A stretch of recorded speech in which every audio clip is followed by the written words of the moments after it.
Hello বন্ধুরা, গল্পের ঘোটালাতে স্বাগতম। স্টার জলসার জনপ্রিয় ধারাবাহিক শুধু তোমারই জন্য দর্শকদের জন্য হলে মন খারাপ করা খবর। অবশেষে মুখ খুললেন রাহুল চরিত্রের অভিনেতা শুভ্রজিৎ শাহ। অভিনেতা জানিয়েছেন দীর্ঘদিন ধরেই পায়ের গুরুতর চোট নিয়ে শুটিং করছিলেন তিনি। টর্ন লিগামেন্ট ধরা পড়ার পরও টানা কাজ চালিয়ে গেছিলেন শুধুমাত্র দর্শক আর গল্পের প্রতি দায়বদ্ধতার জন্য। এমনকি এমআরআই রিপোর্টে আরও জটিল সমস্যা ধরা পড়ার পর পায়ে প্লাস্টার নিয়েও কয়েকদিন শুটিং করেছেন তিনি। ডাক্তার সম্পূর্ণ বিশ্রামের পরামর্শ দিলেও নিজের শারীরিক কষ্টকে উপেক্ষা করে ক্যামেরার সামনে দাঁড়িয়ে বারবার অভিনয় করে গেছেন তিনি।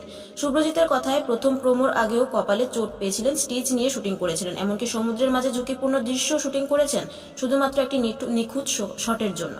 কিন্তু এখন পরিস্থিতি এমন জায়গায় পৌঁছেছে যে এখানে শরীর সঙ্গ দিচ্ছে না। তাই প্রোডাকশনের সিদ্ধান্তকে সম্মান জানিয়ে এবং নিজের সুস্থতাকে গুরুত্ব দিয়ে রাহুল চরিত্র থেকে বিদায় নিতে বাধ্য হচ্ছেন অভিনেতা শুভ্রজিৎ শাহ। তবে বিদায় মানে শেষ নয়। দর্শকের ভালোবাসার জন্য খুব শীঘ্রই নতুন রূপে সুস্থ হয়ে প্রতিশ্রুতি দিলেন তিনি ফিরে আসবেন আবার। রাহুল চরিত্রে শুভ্রজিৎ শাহকে কতটা মিস করবেন কমেন্টে অবশ্যই জান। আর টলিপাড়ার এমন সব গরমাগর্ম ঘোটালা জানতে এখনই সাবস্ক্রাইব করে ফেলুন গল্পের ঘোটালা। দেখা হবে পরের ভিডিওতে। আজকের জন্য বাই।